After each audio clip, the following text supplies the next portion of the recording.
إن الحمد لله نحمده ونستعينه ونستغفره ونعوذ بالله من شرور أنفسنا ومن سيئات أعمالنا من يهد الله فلا مضل له ومن يضلل فلا هادي له وأشهد أن لا إله إلا الله وحده لا شريك له وأشهد أن محمدا عبده ورسوله اللهم صل وسلم على نبينا محمد وعلى آله وصحبه أجمعين قال الله تعالى في كتابه الكريم أعوذ بالله من الشيطان الرجيم يا أيها الذين آمنوا اتقوا الله حق تقاته ولا تموتن إلا وأنتم مسلمون وقال أيضا لقد كان لكم في رسول الله أسوة حسنة لمن كان يرجو الله واليوم الآخر وذكر الله كثيرا. Sidang Jumat yang Allah muliakan,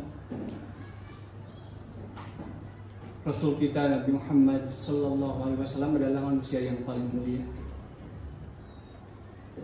Dan Allah tegaskan, laqad kana lakum fi Rasulillah uswatun hasanah. Sungguh pada diri Rasul terdapat teladan bagi kalian. Liman kana yarjullaha wal yawmal akhir, bagi siapapun yang mengharapkan kehidupan Allah Ta'ala dan kemuliaan dan kenikmatan di akhirat kelak. Sebuah pertanyaan besar bagi kita.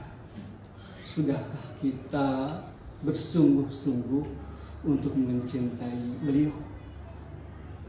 Sudahkah kita berusaha supaya Allah menumbuhkan kecintaan kepadanya? Dan semua kita yakin bahwa manakala kita kembali kepada Allah Ta'ala, apakah kita cukup percaya diri dengan semua amal kita? Pasti semua kita sangat mengharapkan syafaat dari Nabi kita Muhammad Sallallahu Alaihi Wasallam. Oleh karena itu, khatib mengajak kepada jemaah sekalian, marilah kita berusaha bermohon kepada Allah Ta'ala supaya Allah menumbuhkan kecintaan kepada Nabi kita Muhammad Sallallahu Alaihi Wasallam. Salah satu cara yang bisa kita lakukan untuk mencintai beliau adalah bagaimana kita membaca perjuangan beliau. Suatu ketika Ummul Mukminin Ibunda Aisyah radhiyallahu anha bertanya, "Ya Rasul, adakah sebuah momen yang mana menurut engkau itu adalah sebuah momen yang sangat berat selain kejadian Uhud?" Apa kata Nabi? Kemudian Nabi kita menceritakan bagaimana beratnya perjuangan dakwah beliau, terutama ketika beliau pergi ke Taif. Khatib ingin menyampaikan sebuah latar belakang, bahwa kita mengetahui bahwa Nabi ketika itu diutus kepada kelompok manusia yang musyrik di Mekah. Bahkan banyak di antara mereka itu adalah kerabat beliau sendiri. Beliau ditindas. Bukan hanya beliau, para sahabat, terutama sahabat-sahabat yang di kalangan yang lemah, Bilal, Yasir, dan sebagainya. Ketika Abu Thalib masih hidup, mereka sedikit sungkan untuk menyerang Nabi secara terang-terangan. Akan tetapi, manakala Khadijah wafat, Abu Thalib wafat, maka mereka semakin bebas untuk bisa menindas Nabi dan para sahabatnya. Oleh karena itu, Rasul mencoba ingin melakukan sebuah ekspansi dakwah. Kalaulah kaum kami menolak, menindas kami, barangkali Allah membukakan hati orang-orang di luar Mekah ini supaya dakwah ini bisa terus berkembang, supaya Nabi mempunyai para pendukung yang dengan itu risalah Allah tersebar ke muka bumi ini.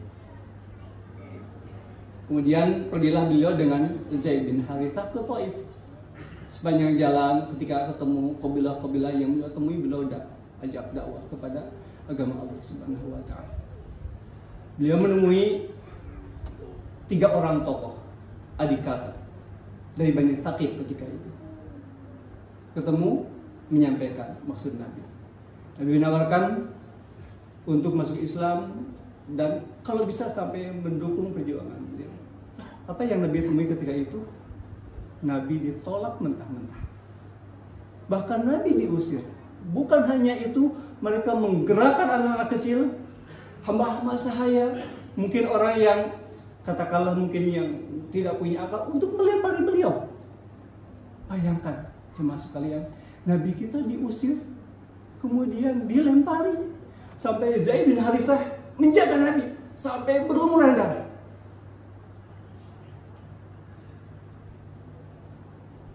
Dan manakala dalam situasi seperti itu, beliau bermunajat kepada Allah Ta'ala tentang kesadaran akan kelemahan diri beliau. Beliau sadar bahwa hakikat hidayah itu adalah milik Allah Subhanahu wa Ta'ala. Dan kali itu sebuah momen yang sangat penting yang perlu kita catat adalah bahwa kali itu Jibril datang bersama malaikat penjaga gunung. Malaikat menawarkan, wahai Rasul, sekiranya boleh, aku akan timpakan dua gunung ini kepada penduduk Mekah. Bayangkan mas sekalian. Tapi apa kata Nabi kita? Bal arju an yukhrijallahu min aslabihim man ya'budullah wahdahu wa la yusyriku bihi syai'a. Akan tetapi aku justru berharap Allah mengeluarkan dari tulang sulbi mereka orang-orang yang menyembah Allah saja dan tidak menyekutukannya dengan sesuatu apapun. Jemaah sekalian, begitu sayangnya Nabi kita terhadap umat ini. Begitu hebatnya kesabaran beliau untuk menyampaikan risalah kita. Dan jemaah sekalian, boleh jadi hidayah bisa sampai kepada kita. Yang mana kita bersyukur dengan hidayah iman ini adalah melalui tangan-tangan orang yang merupakan keturunan mereka. Boleh jadi. Oleh karena itu, salah satu bentuk rasa syukur kita akan nikmat iman, nikmat hidayah ini, marilah kita senantiasa mendoakan mereka. Doakanlah para sahabat, para tabi'in, atba'ut tabi'in yang sudah menjadi jalur periwayatan hidayah kepada kita semua. Maka dengan itulah kita masuk kategori orang yang bersyukur dengan nikmat yang Allah berikan kepada kita, dan kita berharap la in syakartum la azidannakum wa la in kafartum inna adabi lasyadid.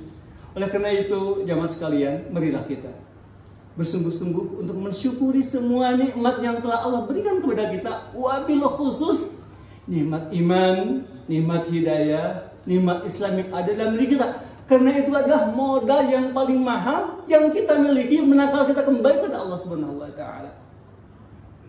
Semua yang kita miliki, apakah itu jabatan, keluarga, harta, semua itu tidak akan langgeng bersama kita. Tidak bisa semua itu kita andalkan manakala kita kembali pada Allah Ta'ala. Kecuali manakala semua itu kita gunakan dalam rangka beribadah kepada Allah Subhanahu wa Ta'ala. Barakallahu li wa lakum.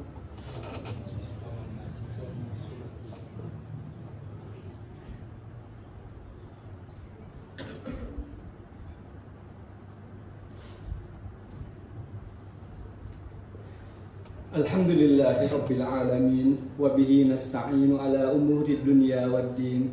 Wassalatu wassalamu ala nabiyyina Muhammadin wa ala alihi wa sahbihi ajmain.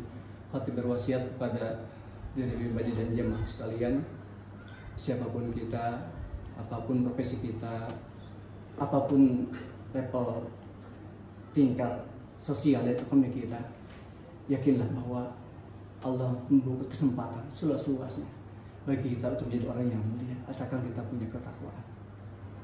Siapakah orang yang paling mulia di dunia ini? Tentu para nabi dan para rasul. Setelah itu siapa? Ya, orang yang merupakan pembantu para rasul, yaitu para sahabat radhiyallahu anhum ajmain. Berikutnya para tabi'in, atba'ut tabi'in, yang mana semua mereka itu adalah orang-orang yang telah berjasa kepada kita, telah menyampaikan risalah melalui mereka. Bagaimana kita bisa mendapatkan hidayah kalau tidak melalui orang-orang yang telah sabar mencari ilmu, sabar mengamalkan, sabar berdakwah sehingga Islam itu menyebar ke seluruh dunia sampai ke negeri kita. Alhamdulillahirabbil alamin. Oleh karena itu jemaah sekalian, di antara bentuk syukur atas nikmat hidayah ini, nikmat iman ini, khatib mengajak kepada jemaah sekalian, marilah kita bersungguh-sungguh untuk thalabul ilmi, mencari ilmu. Ilmu yang dimaksud tidak identik dengan gelar profesor, doktor, kiai, ajengan. Tidak demikian. Akan tetapi sebuah keyakinan, sebuah pemahaman yang kita warisi dari Nabi kita, yang berasal dari Al-Quran, dari para ulama yang kita percayai, yang dengan itu kita yakin, kita percaya diri, kita mengamalkannya. Itulah yang akan menjadi bekal kalau kita kembali pada Allah Subhanahu wa taala. Yang dengan itulah Allah bisa mengangkat derajat kita di hadapan. Lihatlah para ulama salafus saleh yang mulia. Banyak di antara mereka yang berasal dari hamba sahaya. Hasan Al-Basri, Atha bin Rabah. Banyak di antara mereka yang menurut pandangan kacamata kita, maaf, mungkin dipandang orang yang rendah. Akan tetapi mereka Allah angkat karena ilmu mereka, karena iman mereka, karena dakwah mereka, karena jihad mereka. Yang mana kalau kita ingin menjadi mulia seperti mereka, maka kita harus mengikuti jejak langkah mereka. Rasul,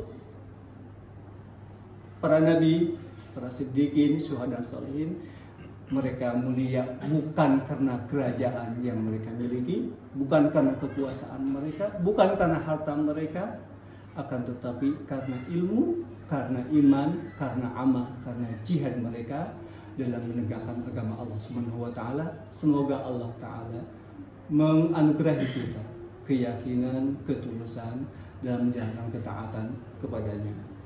Alhamdulillahirabbil alamin. Allahumma shalli wa sallim ala nabiyyina Muhammadin wa ala alihi wa sahbihi ajma'in. Allahumma rabbana la tuzigh qulubana ba'da idh hadaitana wa hab lana min ladunka rahmatan innaka antal wahhab. Allahumma rabbana hab lana min azwajina wa dhurriyyatina qurrata a'yun waj'alna lil muttaqina imama. Allahumma rabbana atina fid dunya hasanah wa fil akhirati hasanah wa qina adzabannar. Aqulu qouli hadza wa astaghfirullah li wa lakum. Assalamualaikum warahmatullahi wabarakatuh.